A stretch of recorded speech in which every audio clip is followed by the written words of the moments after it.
casa, para quem puder, depois eu ponho no grupo, esse livro, Dimensões Espirituais do Centro Espírita, tá? Depois as minhas também assim me ajudam a colocar no grupo, tá? E esse livro vai ser base de um estudo que nós pretendemos fazer a partir do ano que vem, que eu já vou explicar. Mas eu gostaria de falar de uma mensagem de Bezerra de Menezes, no livro Dramas da Obsessão de Ivone Pereira, pelo espírito de Bezerra de Menezes, que tem me feito refletir bastante sobre a nossa responsabilidade. Tá? Eu vou ler para não fugirmos do significado. As vibrações disseminadas pelos ambientes de um centro espírita, pelos cuidados dos seus tutelares invisíveis, os fluidos úteis necessários aos variados quão delicados trabalhos que aqui deve se processar, desde a cura de enfermos até a conversão de entidades desencarnadas sofredoras e até mesmo a oratória inspirada pelos instrutores espirituais, são elementos essenciais, mesmo indispensáveis, a certa série de exposições movidas pelos obreiros da imortalidade a serviço da terceira revelação. Então, tudo que acontece dentro da casa espírita, que é uma mobilização que a gente não tem ideia, dentro da casa, desse ponto de luz, que também nós somos um farol de luz, um posto mais adiantado de luz, os lares são os pontos de luz, os centros são os postos de luz, que vão ajudando a fazer essa conexão. Nós estamos a trabalho nessa terceira revelação. Essas vibrações, esses fluidos especializados, muito sutis e sensíveis, hão de conservar-se imaculados, portanto intactas as virtudes que lhes são naturais, indispensáveis ao desenrolar dos trabalhos, porque assim não sendo, se mesclarão de impurezas prejudiciais aos mesmos trabalhos, por anularem as suas profundas possibilidades.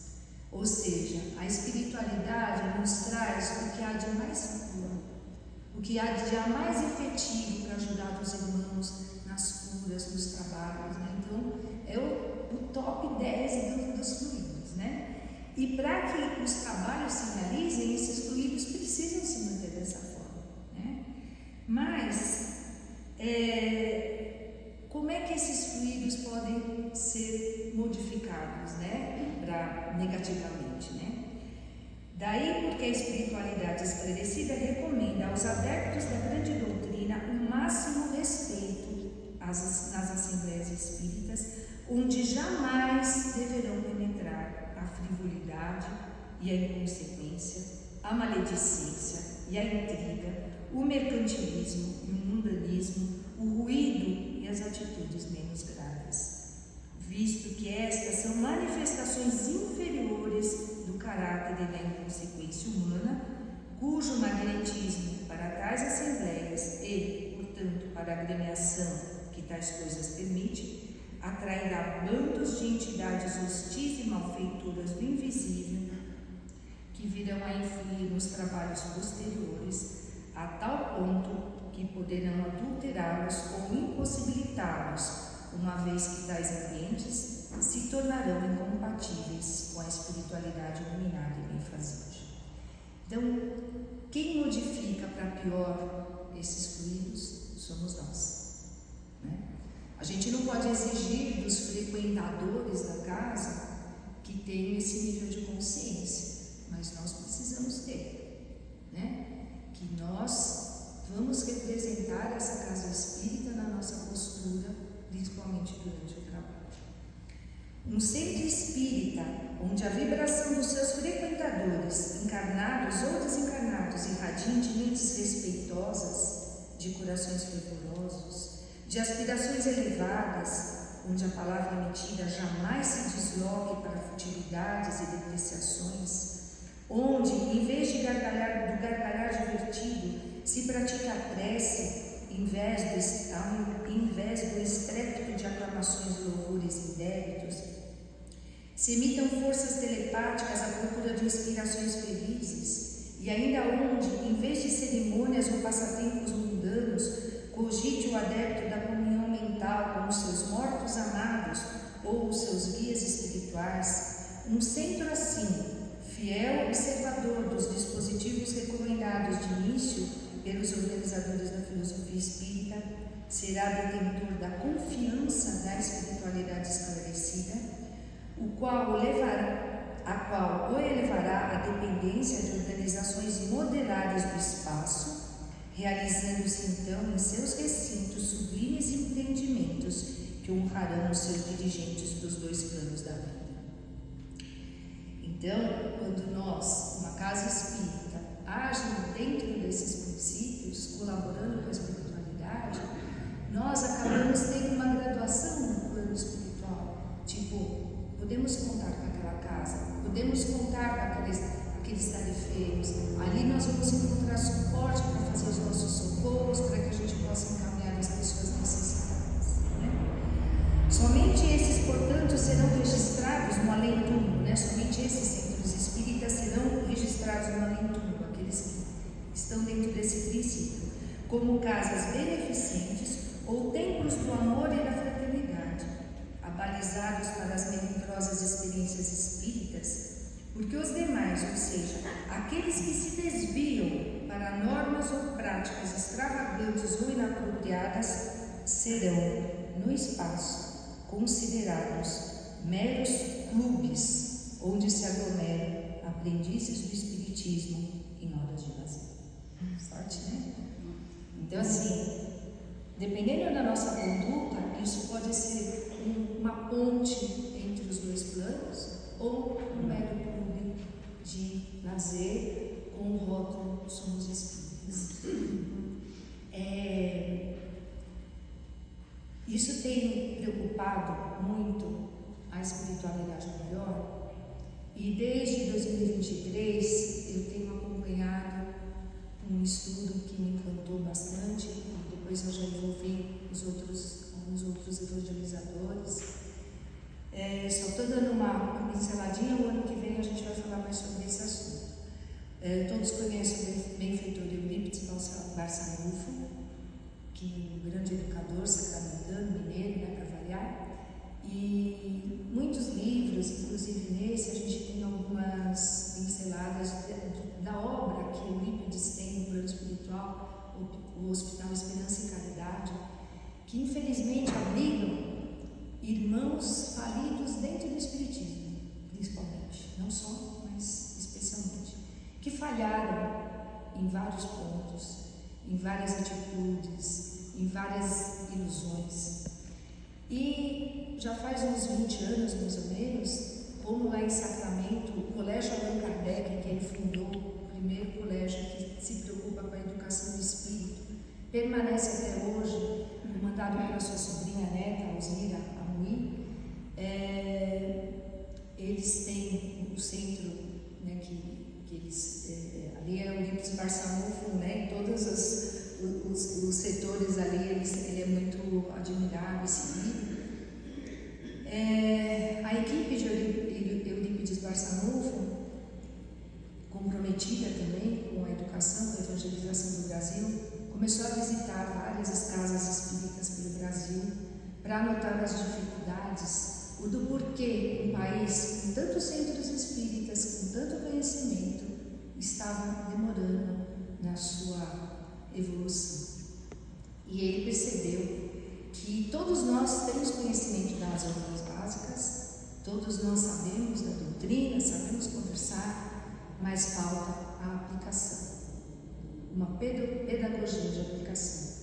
E ele começou com esse trabalho que chama a evangelização do ser espiritual. Não tem nada de novo no sentido de evangelho, obras básicas, mas é uma nova forma de aplicar o evangelho em si, ajudando no nosso autoconhecimento, porque se a gente não sabe o que transformar, né, não tem muita lógica, né? Então é um estudo que nos ensina muito a saber das nossas dificuldades e de como aplicar o Evangelho intimamente. Um trabalho bem bonito. Eles assim esgotam, e talvez a gente vá fazer isso. Estamos na pretensão de um ano que vem fazer pelo menos um domingo. É para trabalhadores, tá? Não aberto ao público, mas para os trabalhadores, para que seja um espaço em que a gente possa esgotar alguns capítulos do Evangelho. É um estudo que às vezes fica meses num único capítulo do Evangelho, mas realmente esmiuçando todas as suas aplicações, com questionamentos para que a gente possa utilizar como eu estou fazendo, como é que eu estou agindo diante do que esse Evangelho está me pedindo. Então é muito enriquecedor mesmo. Então, a partir do ano que vem, a gente gostaria de começar com esse estudo, que é o Evangelho, mas só que vamos modificar essa dinâmica da gente poder estar passando esse Evangelho. E nós vamos começar no ano que vem, que a Rose e o Luiz estão ajudando a preparar, que é o tema A Casa Espírita Somos Nós. Por isso que a necessidade da nossa união. Porque não adianta a gente falar que é isso, é aquilo que está errado, porque um, porque o outro não. Enquanto nós não nos reformarmos, não nos evangelizarmos, nós vamos ser espelhos imperfeitos que não vamos estar refletindo a doutrina, nem o Evangelho, nem Jesus. Então, quando as nossas críticas aumentam, de que a casa deveria estar para A, para B, a gente precisa ver como é que eu estou contribuindo positivo ou negativamente nesse sentido. E a gente sempre vai achar uma forma de melhorar a nossa conduta. E se todos nós melhorarmos a nossa conduta, a casa espírita vai estar, como nos diz aqui Bezerra de Menezes, no patamar de que Jesus vai poder contar sempre com a nossa força-tarefa aqui. E é isso que a gente quer, que essa casa cada vez seja mais iluminada. E um dos pontos desse estudo é bem taxativo. Nós só conseguimos ir a Deus pelo próximo. E nós precisamos atuar nos nossos relacionamentos interpessoais. É só através dos nossos relacionamentos que nós vamos conseguir nos evangelizar. A gente só vai aprender a perdoar convivendo, a tolerar convivendo, a se não melindrar convivendo. Fora isso, não tem como. Se a gente ficar só lá em casa fazendo o Evangelho e não conviver com ninguém, a gente não vai ver as nossas imperfeições e as nossas dificuldades. Então, é muito necessário, esse estudo é muito baseado nos nossos relacionamentos. O que nos incomoda nos outros é aquilo que a gente precisa melhorar. A gente pensa mais vezes antes de fazer uma crítica, antes de apontar um defeito, antes de julgar, porque esse estudo nos faz olhar primeiro para nós. Tá? Tenho certeza que vocês vão gostar, porque, como eu falei, eu já acompanho desde 2023 diariamente. Em 2024 eu fui participar de um encontro lá. 2025 não teve um convite formal, porque são grupos muito pequenos, que são várias casas espíritas, então assim, não dá para convidar todo mundo, são pequenos grupos de casas espíritas que trabalham com evangelização, para que eles possam multiplicar todas essas orientações. O ano que vem a gente vai passar também, que eles têm o site, tem o Evangelho Diário que eles utilizam, que é muito bom, tem um estudo. Então assim, a gente vai passar depois tudo para vocês irem se ambientando também, porque nos traz bastante conhecimento, Quem começou a fazer, que foi no encontro ano passado, que eu convidei para que a gente pudesse estar dando início a esse estudo, todo mundo voltou muito encantado, Foi realmente um divisor de águas, pessoas extremamente comprometidas com o Evangelho, de uma sabedoria. Escutamos dificuldades das outras casas, porque tinham casas do Brasil inteiro, grupos do Brasil inteiro, e depois, conversando, o nosso grupo, não puxando sardinha, mas nós chegamos à conclusão que nós estávamos no caminho certo, porque um dos assuntos ali abordados foram as várias casas que estão passando pelo mesmo problema que nós, de ter temos dirigentes que vão desencanando, que o grupo fica meio perdido, meio atrapalhado, mas assim, diante de tudo que nós escutamos lá, não estou falando que nós lá, mas nós estamos no caminho do trabalho em equipe, do agrupamento, da tolerância, da fraternidade, de importarmos uns com os outros, né? De sabermos quem é quem, saber quem é pelo nome, né? E as pessoas que vêm aqui se sentirem acolhidas, trazem seus filhos, seus netos, né? A gente pergunta como é que tá, o paizinho, a mãe melhorou. Então é essa amizade que vai fundamentar o nosso trabalho no que vem. Estamos aqui num trabalho realmente de equipe, buscando, né, Paulo, fazer o nosso trabalho, tudo que a gente decide na diretoria. Nesse ponto, o nosso trabalho mudou, porque nós queremos uma equipe que trabalhe, grupos que trabalhem, independente da presença de um ou de outro. O centro não pode parar, a espiritualidade não para, nós também não. Então, eu quero também só ler uma mensagem de Emmanuel aqui para a gente finalizar e aproveitar e agradecer a todo mundo. Esse ano, apesar de tantas dificuldades, né, a gente conseguiu finalizar todos os nossos compromissos. A frequência da casa aumentou, as pessoas, nossa, nunca ninguém me falou, não posso fazer o evangelho, todo mundo foi convidado. Eu acho que a gente teve um crescimento bem legal, assim, das pessoas participarem.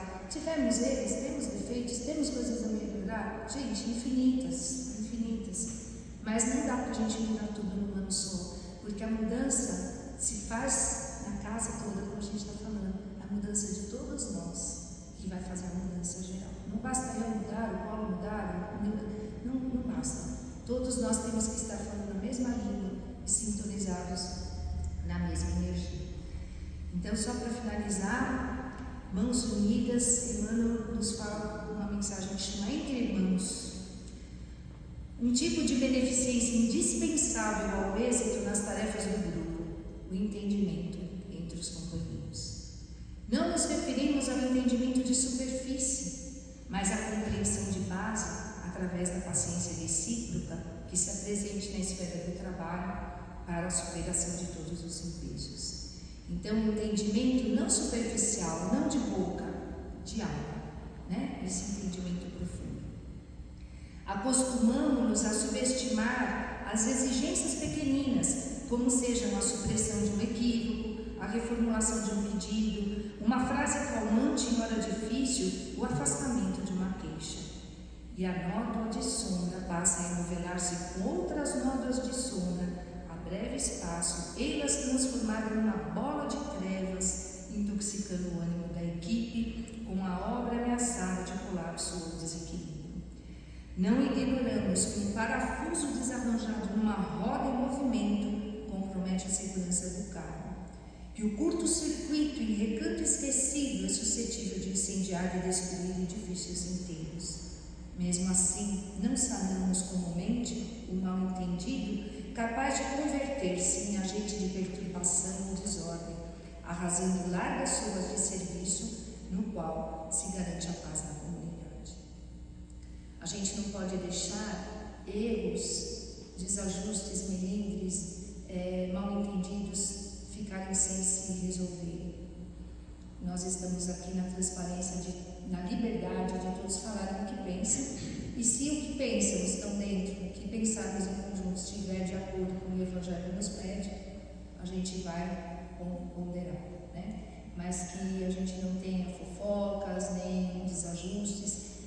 Precisamos conversar em equipe, ali não está dando certo, vamos marcar uma reunião, vamos resolver em equipe, tá?